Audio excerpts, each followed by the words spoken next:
'Twas the night before Christmas, when all through the house not a creature was stirring, not even a mouse. The stockings were hung by the chimney with care, in hopes that St. Nicholas soon will be there. The children were nestled all snug in their beds, while visions of sugar plums danced in their heads.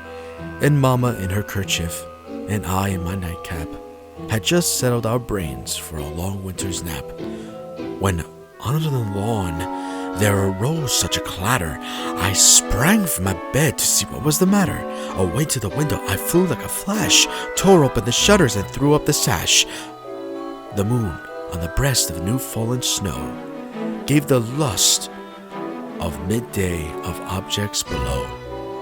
When what to my wondering eyes should appear but a miniature sleigh and 8 tiny reindeer, with a little old driver, so lively and quick, I knew in that moment, it must be St. Nick.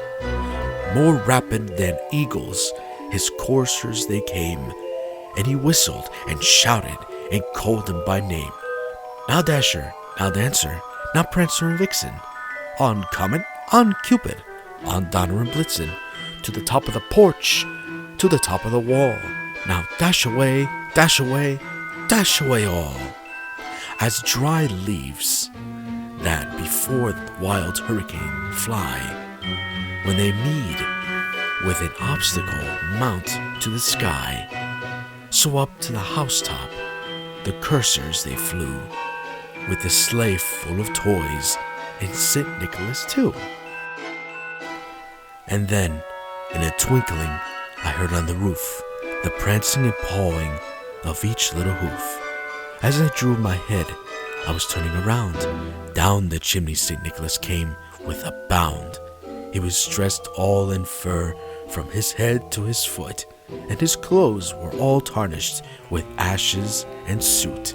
A bundle of toys he had flung on his back, and he looked like a peddler just opening his pack.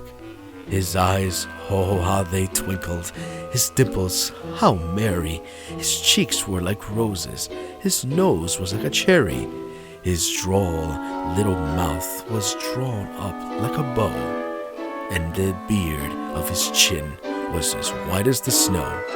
The stump of a pipe he had held tight in his teeth, and the smoke it encircled his head like a wreath.